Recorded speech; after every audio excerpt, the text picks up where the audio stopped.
आपके घर में जो पूजा का स्थान है ना, वहीं से ही आप अपने घर की सारी समस्याओं का तोड़ निकाल सकते हो और उसको समस्याओं को हटवा सकते हो या हटा सकते हो। आपको घूमने की तो ज़रूरत ही नहीं है, लेकिन आपको ये चीज़ें कोई बताता नहीं है। कारण ये कि बताएगा तो फिर आप समझ सकते हो। चलो मैं आपको है ना एक उपाय बताता हूँ, जिससे अगर आपके घर में तांत्रिक क्रिया या फिर लड़ाई झगड़ा हो रहा है या फिर बिजनेस की प्रॉब्लम, मतलब कुछ भी चल रहा है, तो आपको मैं उपाय बता रहा हूँ। आपको अपने घर का जो आपका मंदिर है, जहाँ पे देव स्थान है, वहीं पे ही करना है, दूसरी जगह कहीं मत करना। क्योंकि जब अपने घर में ही भगवान विराजमान है, क्योंकि आप जब सालों से उनकी पूजा करते आ रहे हो, तो फिर बाहर जाकर पूछने की ज़रूरत कहाँ है। तो मैं आपको एक उपाय बता रहा हूँ, आप वो उपाय करना, जिससे आपको 5 दिनों के अंतराल में बेनिफिट भी मिलेगा।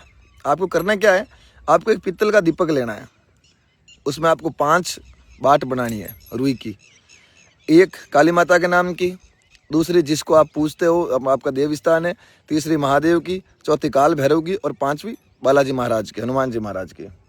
यदि आप हनुमान जी महाराज को पूजते हो तो आप भगवान हरि विष्णु की भी आप कर सकते हो।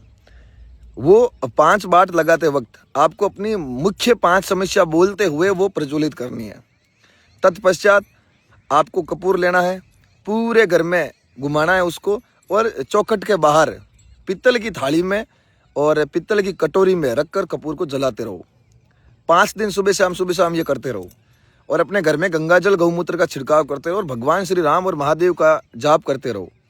5 दिनों के अंतराल में आप ये पाओगे कि हाँ, वास्तव में हम ठीक हो रहे हैं और हमें आराम मिल रहा है। जब आप घर से ही ठीक हो सकते हो, आराम मिल सकता है, तो बाहर भटकने की तो आवश्यकता ही नहीं है।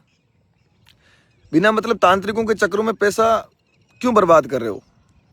क्यों अंधविश्वास में पड़ के डोरे ताबीज़, घर किलवाना या अन्य नाना प्रकार के जितने भी अंधविश्वास में पड़ रहे हो, ये उपाय कर लेना, 5 दिन में तैयार हो जाओगे।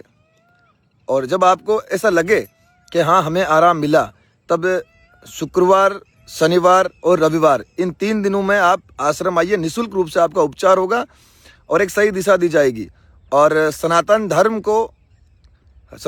का जो हम झंडा लेकर चल रहे हैं, उनमें आपको भी शामिल होना है और निःशुल्क प्रकार की सुविधाएं हैं वो समाज को देनी है। जय श्री राम, हर हर महादेव, जय जगदम्बा।